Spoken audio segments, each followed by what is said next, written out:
Vicky's neck, but still clingy on the clavicle. Okay, let's help Vicky out here. Okay, so you said still clingy on the clavicle? Yes. Okay, so we're just going to release more grief in the face area. Okay. We're going to release more fear. Okay, let's remove the dualistic perception. If I have less pain, I'll be happy, right? If I have more pain, I won't be happy. Okay? I won't feel good, I won't be happy, I won't have energy. Okay? So if we have these perceptions of the resistance to pain, then we will, lose energy, and then we'll actually have more pain. Okay? So this character that doesn't like pain, we're going to release that from the third eye, from the face. There's grief there. And also from the heart. In the heart, it's saying, I don't like pain. It's not safe for pain. It's not safe to deal with pain. It's not safe to experience pain.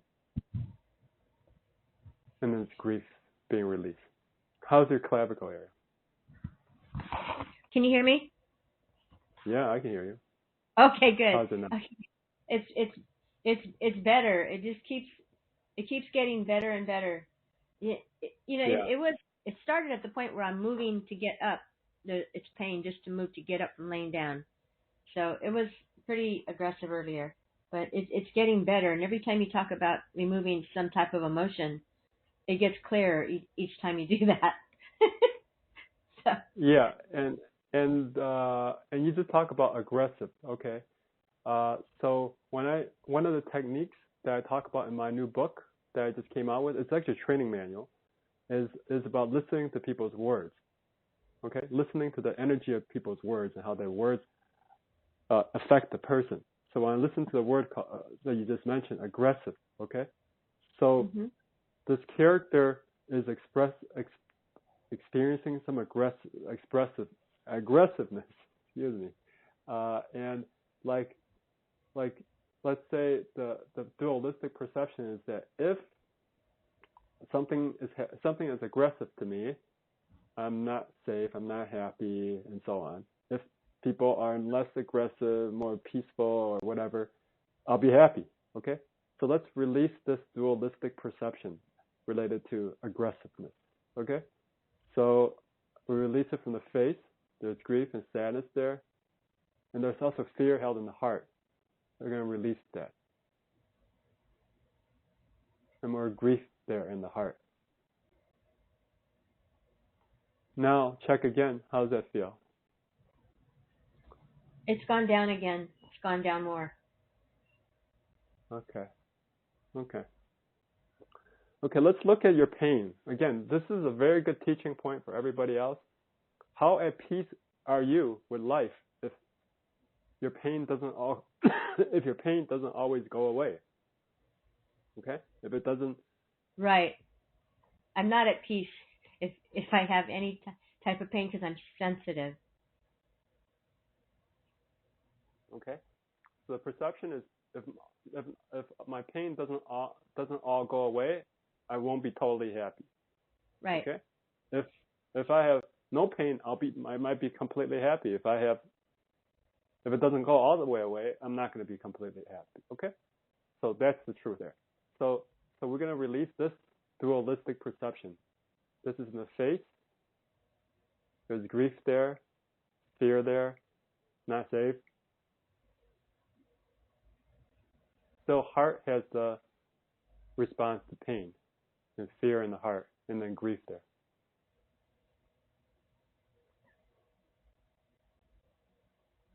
And more grief there.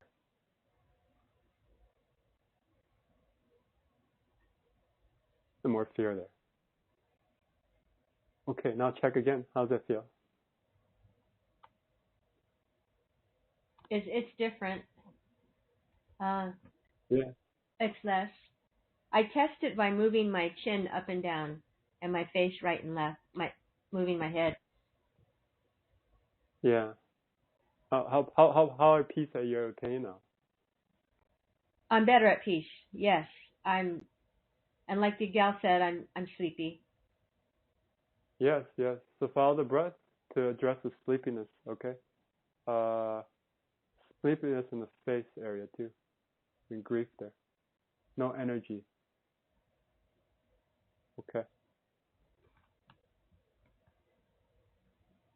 There's more grief being released. So the grief is connected to the sleepiness, Mm. and there's some more fear being released. Frozenness in the face. Frozenness also makes you sleepy too. Makes people sleepy. Frozen? So when frozenness, like unconscious frozenness, we have a lot Yeah. of unconscious frozenness because essentially we have a reptilian brain, every one of us. Whenever we suffer, um, our body is recording memories of frozenness. So it's like frozenness added on top of frozenness since the time we're born. So we actually have to like unfreeze a lot of frozenness that's in our subconscious memory bank and release them. Okay. Also, your people's parents and ancestors frozenness too. Okay. Uh, okay. So, is that better now? Yeah. Thank you so much. Yeah. Thank Yeah, you. yeah. You're welcome. Better. Yes. Okay. Let Appreciate me. it. Yeah, yeah. It's good. I'm glad that it's helpful. And let me just check see if there's any other last minute comments or questions. See if there's any. Okay. So if anybody else that wants to say anything, just press *7 to unmute during the Q&A session. Be happy to address that. Yeah, so if anyone resonate with this middle path approach, and let us know, and we will be doing a first training on that in August 20th. And then we can get you trained, and then we want you to practice it for yourself, and also eventually you can do group work like what I'm doing. Be like a certified practitioner instructor and do that. So we'd love to have people doing this. I think we boiled it down to a way that, because sevinc and I have skills that can work on very like deep and chronic and complex issues, but we just broken down the key pieces that are actually very powerful, that you could get a powerful result, and then and don't have to know every single thing that we do and still be very effective. So that's what the middle path is about. And it's taken us a long time to come up with a practice that I think can give people those benefits. So we're excited about that. So I don't see any other questions at this moment. So I will. Paul, can you hear me? Yeah. Okay. Go ahead, Loli. Loli again. So the word jealousy keeps popping up as Yeah. as you're working with other people. The word jealousy is coming up, and not being on control. I think is that what you call it? I can't remember how you say it. But. So the word jealousy comes up, and okay, so like how does that make you feel? Safe. Not safe. Okay. All right. So okay, so let's look at this dualistic perception about feeling safe, the body feeling safe with experiences of jealousy. Okay? So like if so a character called Loli is not feeling safe, right? So if I'm safe, then I could be more peaceful. If I'm not safe, I won't be peaceful. All right? So we're going to release that from the face as well, and grief there. And there's safety in the heart area too. So we're going to release that from the heart. And there's grief in the heart, ancestors' grief, ancestors' fears. And then there's more grief being released there. More frozenness held in the face. Also, there's a fear, like jealousy is like, you know, if it's like people that don't like you, right? Like enemies, right? You could call them enemies, right? We love everybody, but not everybody want to be your friends, right? Frenemies. Correct. So, so the face has a response of not liking enemies. Okay. Like enemies threaten us, right? Yeah. If I'm threatened, I won't be safe. I won't be happy, right? If I'm not threatened, I'll feel safe and maybe I'll be happier, right? So that's a dualistic response in the third eye. So we're going to release that from the face. Release fear in the face, not feeling safe, grief, fear in the heart, frozenness in the face, and more grief. Okay, now how does that feel when you look at the jealousy? How does that feel now?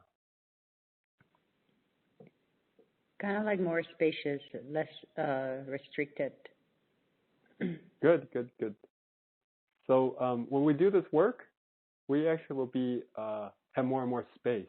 Like the outside world, like if we have no space, then we become reactive and we become just like a fight or flight type of a response a lot. Okay, it doesn't like mean that you're gonna fight or flight like it means, but inside there's something uncomfortable, frozen. Like you could feel like you're not comfortable in your skin in a certain situation around certain people. Those are the type of responses we're gonna get. Okay, but if we have more and more space, it's like you could be peaceful, and then even around people that you're not your friends or your frenemies or your enemies. So that's what we want, is have more and more space. And then you could, that's what I think, like when I spend time in India and these realized masters, it just seems like they just have a lot of space around anyone and they just love everybody. Okay?